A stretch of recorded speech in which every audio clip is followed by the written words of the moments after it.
Un sujet d'actualité, un sujet sociétal, un sujet crucial, politique, mais pas que. C'est ce qu'on va découvrir dans cette nouvelle conférence au cœur de ce Salon du Trot en Normandie. On va parler bien-être équin. Pour m'accompagner au cours de cette conférence, Charlotte Fustek pour le label Écuresse. Bonjour à tous. Bonjour Charlotte, merci d'être avec nous. Et puis Pierre Préau, secrétaire général de la Fédération nationale des courses hippiques. Bonjour Pierre. Très bien. Merci de nous rejoindre pour ce sujet, je le disais en introduction, crucial, capital. Pourquoi l'est-il tant pour l'avenir des courses en France et d'ailleurs peut-être ailleurs dans le monde? Charlotte, Pierre, qui veut prendre la parole? Alors peut-être pour introduire, je crois qu'effectivement il est capital et crucial depuis longtemps. Mais depuis quelques années et dans ces dernières semaines du fait de l'actualité législative, c'est un sujet qui a pris une ampleur médiatique beaucoup plus forte parce que de fait, la relation à l'animal et la considération que l'on apporte aux animaux au sens large devient dans la société d'aujourd'hui un sujet de préoccupation essentiel. Et dans ce mouvement de société amplifié par les réseaux sociaux, se manifestent beaucoup de questions qui sont parfaitement légitimes à l'égard de tous ceux qui sont d'une façon ou d'une autre en relation avec les animaux. Et dans les courses hippiques, nous sommes évidemment un acteur essentiel important de ce point de vue-là. Et je crois que pour nous, le sujet du bien-être animal n'est pas nouveau. Cela fait très longtemps que les courses hippiques et tous les acteurs des courses hippiques, et on va cibler bien sûr les socio-professionnels, ceux qui sont en contact avec leurs chevaux du matin au soir. Cela fait très longtemps qu'ils sont sensibles au bien-être de leurs chevaux, puisque j'y reviendrai, nous sommes par essence une filière de compétition. Donc, nous demandons à nos chevaux d'être des athlètes de haut niveau. Donc, le bien-être est quelque chose d'assez logique en soi, j'y reviendrai. Ce qui est nouveau pour nous, ça n'est pas le bien-être en soi, c'est le fait d'expliquer comment nous mettons en œuvre ce bien-être, parce que notre filière est assez peu connue de la part d'une grande partie du grand public. Et quand elle est connue surtout à travers le prisme de ce qui fait son économie, c'est-à-dire le pari hippique. On parle surtout donc de combinaisons, de cotes, de rapports gagnants, de gains. On parle de pronostics. On parle bien sûr de champions, mais on l'approche surtout côté compétition et côté pari hippique, ce qui est normal, encore une fois, c'est ce qui nous fait vivre et c'est essentiel. Mais on prend peu le temps d'expliquer les coulisses et d'expliquer comment, dans cette compétition, dans la préparation à la compétition, le cheval est aux différentes phases de sa vie, de sa journée, mis par son propriétaire, son entraîneur, son jockey ou son driver dans des conditions optimales pour préparer la compétition. C'est ce qu'on va qualifier de bien-être. La grande actualité, la grande nouveauté pour 2021, c'est que la Fédération nationale des courses hippiques va en effet prendre à bras-le-corps ce dossier, ce sujet crucial, à travers un plan d'action global dont vous allez nous parler dans quelques instants. Pierre, Charlotte, sur le terrain, c'est un sujet dont on parle beaucoup et comme le disait Pierre, ce n'est pas nouveau. La preuve, Écuresse, dont j'aimerais bien que vous nous rappeliez l'existence et surtout la définition, existe depuis plusieurs années déjà. Oui, alors le label Écuresse, c'est le premier label en faveur de l'environnement et du bien-être animal en France, spécifiquement développé pour les structures de la filière équine. Donc, on va s'intéresser autant aux centres équestres, aux éleveurs, aux entraîneurs et aussi aux hippodromes. Et cette année, on a fait un travail notamment avec la FNCH qu'on détaillera peut-être un petit peu plus tard pour améliorer nos grilles pour les hippodromes justement. Mais effectivement, comme le disait Pierre en introduction, on a une vraie attente sociétale aujourd'hui de la part du grand public, mais on a aussi nos professionnels qui s'intéressent de plus en plus à ces questions-là et qui sont à la recherche en tout cas d'indicateurs objectifs, d'accompagnement. Et c'est autour de ça qu'on cherche à les accompagner et à les faire progresser ou s'améliorer ou à communiquer sur leurs bonnes pratiques qu'ils ont déjà mis en place. Je vous pose une question qui est peut-être provocatrice comme cela, mais c'est une question que les gens se posent. N'est-ce pas trop tard? Ne démarrons pas trop tard. C'est une course tout de même contre la montre, Pierre, ou pas?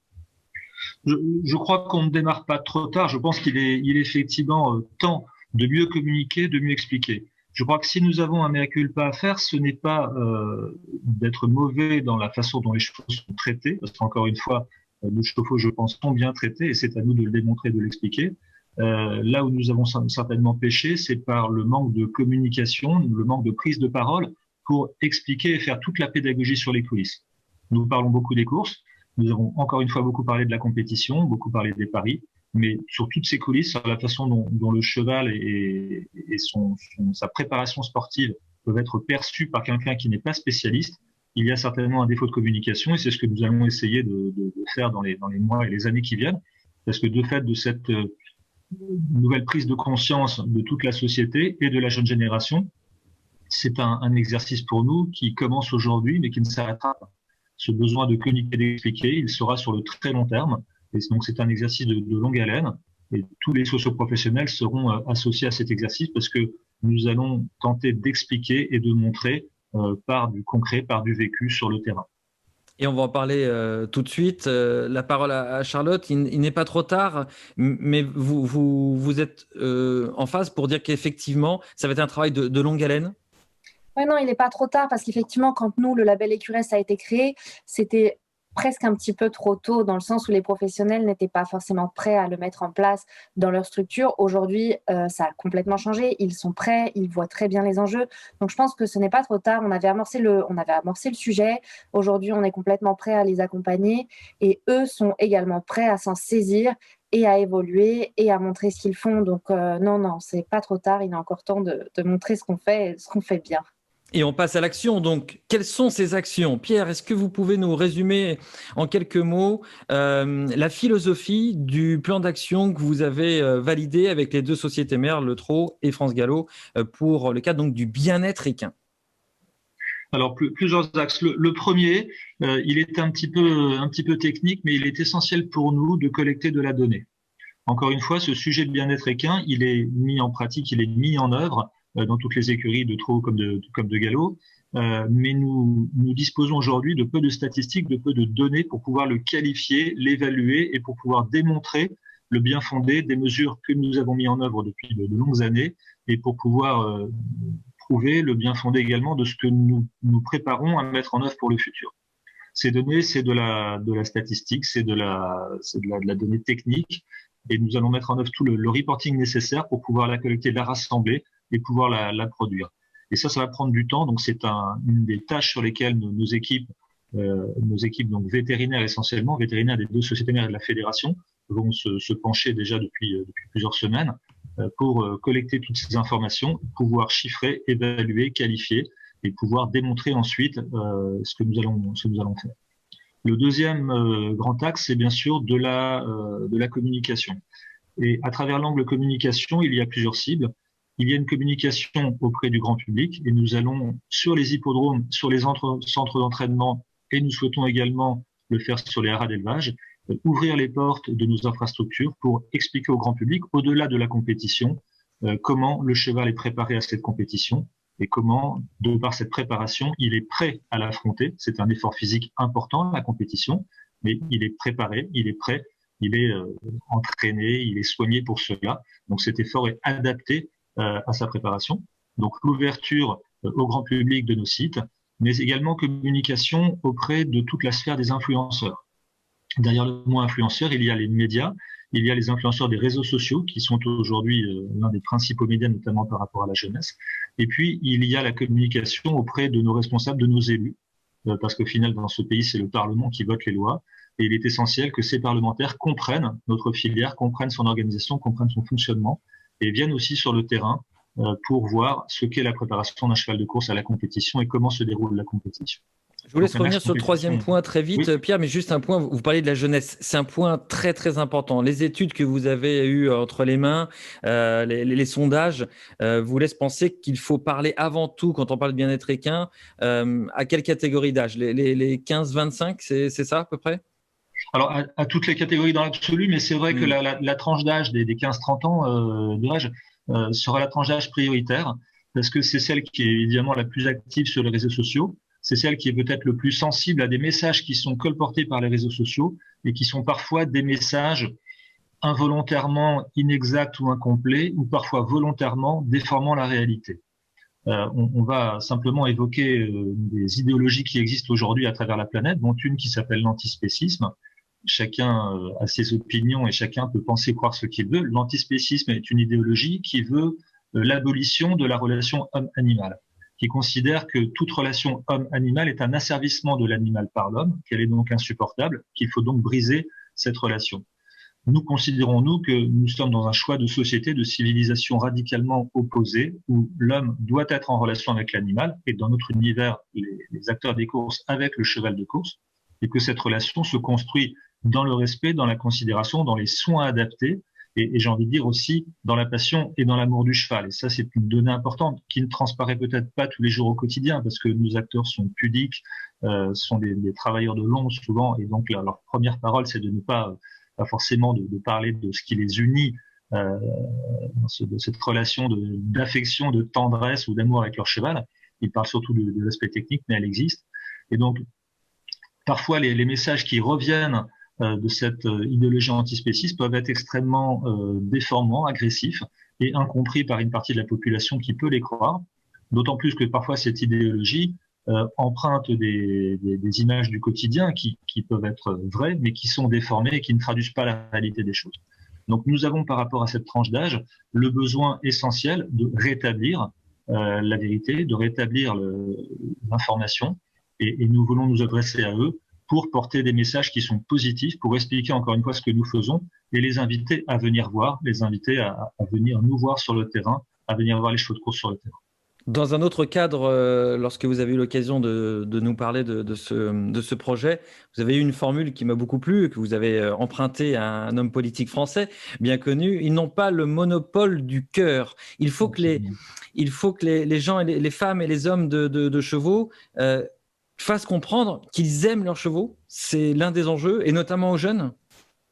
C'est essentiel parce qu'encore une fois, ce n'est pas ce qui transparaît le plus quand on présente la compétition, pour les raisons que j'évoquais tout à l'heure, mais ayant le privilège de les côtoyer souvent, ce que je constate au quotidien, c'est qu'un entraîneur dans la cour de son écurie vous présente son cheval, il commence par lui prendre la tête, par le caresser, par l'embrasser, et il vous raconte les bons souvenirs, il vous parle de lui comme presque d'un enfant, comme de son animal de compagnie, ce que n'est pas le cheval quand on considère en tant qu'animal dans sa relation à l'homme. Mais quand l'entraîneur vous en parle, ou quand le jockey vous en parle, c'est avec beaucoup d'affection, beaucoup de tendresse. Et ce lien-là, il n'est pas souvent compris. On voit souvent, pour du public qui ne nous connaît pas, et pour un jeune public, encore une fois, qui peut entendre des messages sur les réseaux sociaux, nous sommes perçus essentiellement comme un jeu d'argent. Nous brassons effectivement des milliards d'euros via le Paris Mutuel Urbain et ses enjeux. Mais derrière cette notion d'argent, il y a une vraie relation de passion entre l'acteur humain et l'acteur cheval. Et les chevaux ne sont pas des bouts, ne sont pas des numéros, ne sont pas des matricules. Le troisième pan du plan d'action, et je reviens vers Charlotte dans quelques instants, mais comme je vous ai interrompu, je vous laisse finir, Pierre. Donc le premier point, la collecte de données. Le deuxième point, la communication. Et le troisième point, ça sera tout ce qui est l'évolution donc de nos dispositions réglementaires et de nos infrastructures, puisque nous allons donc les faire évoluer. Nous l'avons déjà beaucoup fait au cours des 20 dernières années et même avant.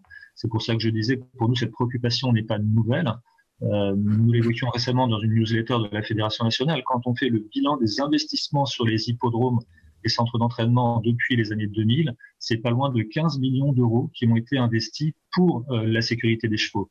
Je parle des obstacles, je parle des lisses, je parle des sols, je parle de l'entretien des pistes, c'est fondamental, hein, c'est le support sur lequel le cheval va trotter ou galoper, et tout ce qui est lié à ces infrastructures. Mais cela va au-delà, on a beaucoup évolué sur le harnachement, on a beaucoup évolué sur les différents sujets, nous avons mené de nombreuses études et nous allons en mener encore. Donc notre objectif, c'est que ce soit sur les infrastructures, sur le matériel, l'équipement, le harnachement et les dispositions réglementaires, de continuer à progresser, parce que nous ne sommes pas du tout figés dans une posture et dans une époque. Nous sommes parfaitement conscients qu'il y aura des évolutions, que les données techniques que nous collectons vont nous permettre de mesurer les progrès qui sont possibles à faire et que nous allons mettre en œuvre. Charlotte, comment le label Écuresse a réussi à récolter justement de la data, de l'info? Ça me paraît crucial. Tous les sujets, tous les pans de ce projet présenté par Pierre Préault il y a quelques instants sont tous très importants. Mais c'est vrai que si on ne réussit pas à convaincre, et donc notamment à convaincre de donner de la data, de donner de l'info, ça sera compliqué. Quel est votre retour d'expérience sur le label Écuresse? Vous, c'est une démarche de la part des socioprofessionnels du cheval dans sa grande famille qui viennent en se disant oui, je veux en être. Qu'est-ce qu'ils vous disent? Alors nous, c'est une démarche volontaire. Donc on a à la fois les personnes qui ont déjà mis en place des bonnes pratiques, qui font déjà des choses bien, entre guillemets, et qui veulent le mettre en avant, qui veulent le mettre en valeur. Et c'est à ça que leur sert le label. C'est vraiment aussi un outil de communication pour se différencier de la concurrence, ou en tout cas pour mettre en avant les bonnes pratiques qu'ils ont déjà mis en place sur leur structure. Donc ça, c'est une première catégorie de population. Et on en a une deuxième où c'est des gens qui sont à la recherche finalement de conseils un peu neutres, contrairement aux autres filières agricoles. Dans la filière équine, on a un petit peu moins ce côté de conseil, et c'est vraiment comment améliorer ma structure aujourd'hui, qu'est-ce que je peux faire. Et c'est vrai que notre label il est construit autour d'une centaine de critères. Donc, c'est assez important, donc à la fois environnementaux et sur le bien-être animal. Et pour chacun de ces critères, on a 3 niveaux. Niveau 1, niveau 2, niveau 3, ce qui permet à chacun, en fait, de voir un petit peu, de faire un état de lieu où il en est, et ensuite de voir comment progresser. Alors, évidemment, c'est en fonction des moyens de chacun, des priorités, mais en tout cas, il a une ligne conductrice sur ce vers quoi il peut tendre pour améliorer ses pratiques. Et on a vraiment ce retour-là qui les intéresse d'être accompagnés pour s'améliorer, un peu sous une forme d'amélioration continue finalement. Charlotte, vous parlez de la grande famille du cheval, puisque vous parlez à tous les acteurs du cheval. On sait que cette famille, comme dans toutes les familles, parfois ne s'entend pas, n'est pas toujours d'accord, pourvu qu'il y ait des débats et des discussions. Est-ce que l'équitation, le milieu équestre est en avance sur le milieu des courses? Non. Alors, j'ai toujours cette question-là désolé, question basique, question balotte. Du coup, c'est intéressant parce que c'est vrai que c'est des mondes qui ne communiquent pas tellement. Il y a énormément de préjugés sur une filière plutôt que sur l'autre. Et en fait, on va dire que dans la filière course, sur tout ce qui est suivi des chevaux, suivi vétérinaire, on est bien au-dessus des autres familles de la filière équine. Après, il y a encore un travail à faire plus sur le respect de certains besoins fondamentaux à l'entraînement, par exemple. Mais nous, parmi nos labellisés, on voit que une nouvelle génération arrive et vraiment se saisit de ces enjeux-là et a vraiment envie de les prendre en compte. Et donc, c'est génial de voir que sur le terrain, les choses évoluent vraiment et dans le bon sens. Et donc nous, on essaye d'accompagner ça et on essaye de mettre en avant ceux qui changent un petit peu et qui font du mieux qu'ils peuvent, en tout cas. Avant de revenir à ce grand projet porté par la fédération et avec également Écureuils qui aura son rôle à jouer, une question à tous les deux. Là, on s'adresse aujourd'hui à des éleveurs, à des entraîneurs, à des professionnels des courses, à des étalonniers. Qu'est-ce que j'ai à y gagner ? Qu'est-ce que j'ai à gagner à être un bon élève, serais-je tenté de dire, du bien-être ? Qu'est-ce que j'ai à gagner à être labellisé Écureuils, Charlotte ? Alors nous, il y a le côté vraiment d'avoir un label qui est objectif, qui est indépendant. Enfin, nous-mêmes, le label, on a un organisme certificateur qui vérifie nos évaluations. Donc, c'est de se dire, voilà, j'ai été évalué de façon totalement objective par un organisme indépendant. Et aujourd'hui, je réponds à, nous, c'est plus d'une centaine de critères. Nous, il ne faut pas un seul critère qui soit non labellisable si la structure est labellisée. Donc, ça permet, sans que les personnes aient la grille spécifique de l'entraîneur ou de l'hippodrome, mais en tout cas, si cette structure est labellisée, ça veut dire qu'elle a répondu au moins au niveau 1 pour ces 100 critères. Donc, on a vraiment une garantie derrière et quelque chose d'objectif. Et ça, c'est important pour les professionnels aujourd'hui. Pierre, je reformule la même question, mais avec un autre mot. Dans Jour de Galop, après votre présentation de ce grand projet, mais aussi dans 24 heures au trot, on disait que c'était tout simplement l'avenir des courses qui était en jeu. C'est ça que les socioprofessionnels ont à gagner, à être des bons élèves, même si l'image n'est pas très bien choisie, mais en tout cas à être des adhérents au principe du bien-être ? Je crois complètement qu'effectivement, c'est l'avenir de la filière, de toutes les filières qui utilisent des animaux aujourd'hui, que ce soit l'élevage, etc., mais la nôtre en particulier.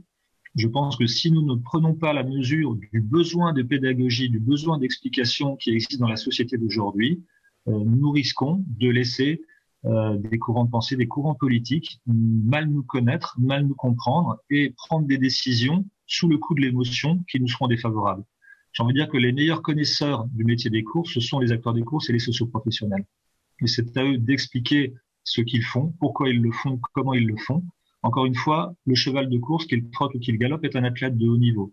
La logique du propriétaire, c'est, avec l'entraîneur et le jockey et le driver, de lui faire réaliser la meilleure performance qui soit le jour de la compétition. Oui, je Donc, parlais d'intérêt, qu'est-ce que j'ai à gagner? A priori, j'ai tout intérêt à ce que mon cheval aille très bien, puisque voilà. j'ai rarement vu quelqu'un pas en bonne santé ou en tout cas de courir vite. C'est exactement ça. Et j'insiste sur une autre évidence, mais qu'il faut rappeler, c'est que l'engagement d'un cheval en compétition est un acte public. Le cheval court devant des écrans de télévision, c'est relayé par des radios, par de nombreux médias, et le cheval porte les couleurs de son propriétaire. Le nom du propriétaire figure dans les colonnes du programme.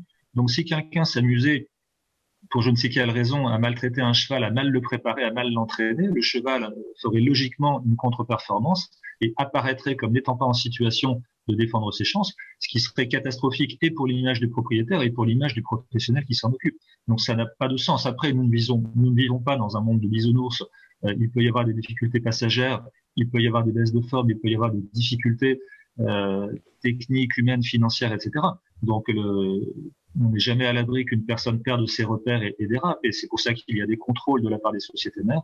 Mais je dirais que pour tous les socioprofessionnels, quel que soit leur métier, leur rôle précis dans cette grande filière des courses, il faut qu'ils comprennent que, encore une fois, cet exercice de pédagogie, d'explication et d'ouverture est essentiel pour éviter que d'autres décident à notre place sur le coup de messages d'émotion qui sont parfois intentionnellement pas très honnêtes et qui ne reflètent pas la réalité. Et il faut que l'émotion change de camp. Il faut que ce soit nous qui faisions passer des messages d'émotion sur ce qui nous relie à nos chevaux et sur la passion qui nous anime.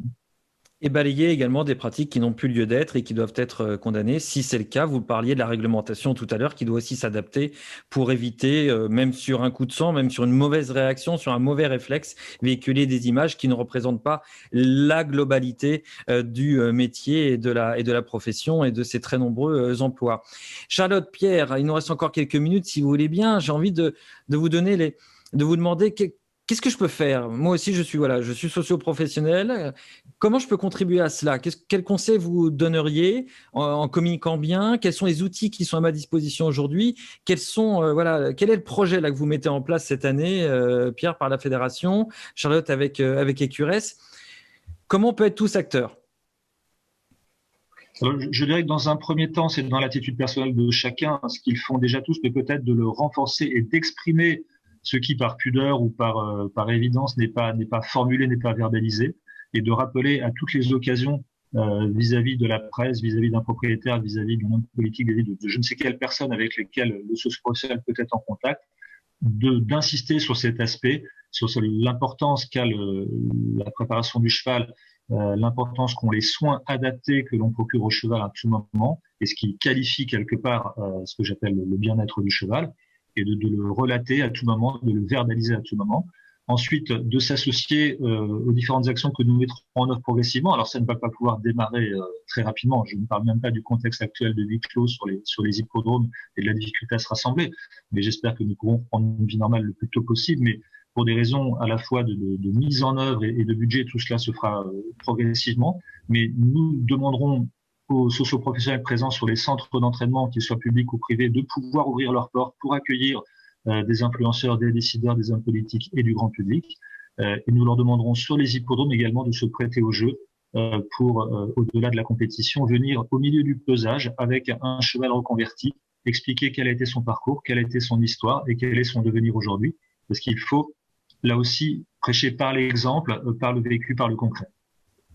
La reconversion qui est en effet peut-être une des vitrines, mais qui n'est au sens propre du terme qu'une vitrine. Il y a énormément de choses derrière. Quand on parle du bien-être équin, on ne peut pas la résumer qu'à la reconversion. Charlotte, sur ce sujet, comment faire? Comment être actif? Comment être proactif?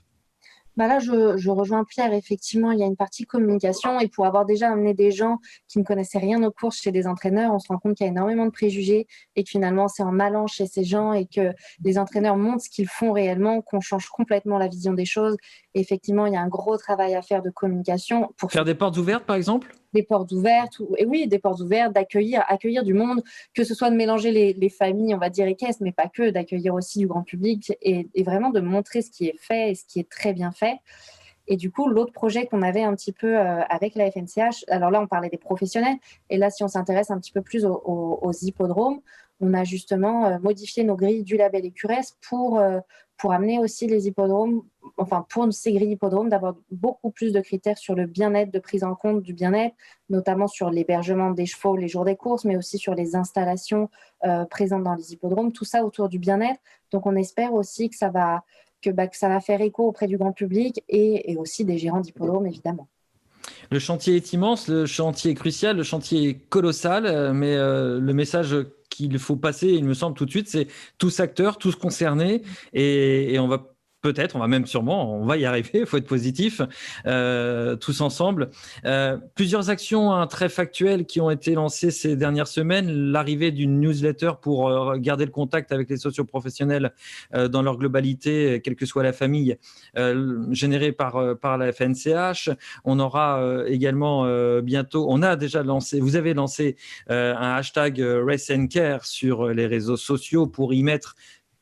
C'est ouvert à tous, sa photo, du bisou qui va bien du matin, de la couverture dernier cri parce qu'on veut que le cheval soit parfait, du bandage qui protège le cheval, du camion dernier cri là aussi pour que le cheval se véhicule parfaitement. Enfin voilà, tous acteurs avec Race and Care et puis beaucoup d'actions peut-être plus structurantes. Il y aura une grande étude qui va être mise en place aussi, Pierre, très universitaire, avec la capacité d'avoir donc une thèse qui sera mise en place. C'est cela. Voilà, il y a beaucoup d'actions qui vont être lancées ces prochains mois. C'est encore une fois une opération de longue haleine et nous voulons agir très régulièrement à fréquence constante pour que les messages passent et que sur tous les supports et les médias et les réseaux sociaux en particulier, que nous transmettions toujours ce message. Oui, nous nous soucions du bien-être de nos chevaux. Oui, ils sont bien traités.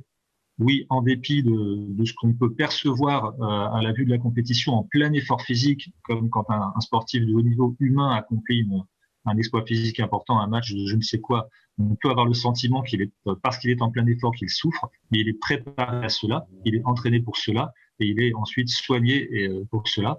Donc, tout ce statut d'athlète de haut niveau, encore une fois, le cheval de course y est préparé, sélectionné depuis pas moins de 200 ans dans chacune des races. Et donc, il faut expliquer, encore réexpliquer, montrer et encore montrer. Et vous compterez, puisqu'on l'aperçoit juste derrière vous, Pierre, sur votre maillage, notre maillage, le maillage de la filière course cheval, le maillage territorial avec la carte de France des hippodromes qui est juste derrière vous. Charlotte, vous vouliez également dire un dernier mot, bien sûr. Non, je vous rejoins complètement, que chacun a son rôle à jouer, en tout cas dans cette mission autour du bien-être équin, que ce soit les professionnels, que ce soit les directeurs d'hippodrome, mais toute personne en fait qui travaille avec les chevaux. Je pense que chacun a son rôle à jouer et de toujours aussi, moi je rajouterais peut-être juste, de toujours s'intéresser aussi aux dernières recherches autour du bien-être pour avoir quelque chose d'objectif et des arguments objectifs. Que ce soit pour le grand public, parce que c'est hyper important d'avoir des arguments objectifs, mais aussi pour les professionnels de savoir ce qui avance, ce qui se fait dans la recherche et de comment on peut l'adapter chez soi. Et sans tabou aussi. Il faut savoir parler de tout, de telle sorte qu'effectivement, on se sente très crédible, la filière cheval et la filière course puissent être crédibles. Merci à tous les deux. Le temps nous était un petit peu compté, mais il y aurait tellement de choses à dire. Simplement se dire qu'on va parler... au moins une fois par semaine du bien-être équin dans les divers titres et médias qui peuvent être à la disposition de tous, et que les éleveurs et les étalonniers qui sont avec nous aujourd'hui pour ce salon du trot, les fans des courses au trot, les fans du sport hippique, les fans de chevaux ont tous un rôle à jouer. Merci beaucoup Charlotte. Merci, à bientôt. Et à très bientôt. Merci Pierre. Merci beaucoup Fabien, à très bientôt. Et plein de bonnes choses, à très vite.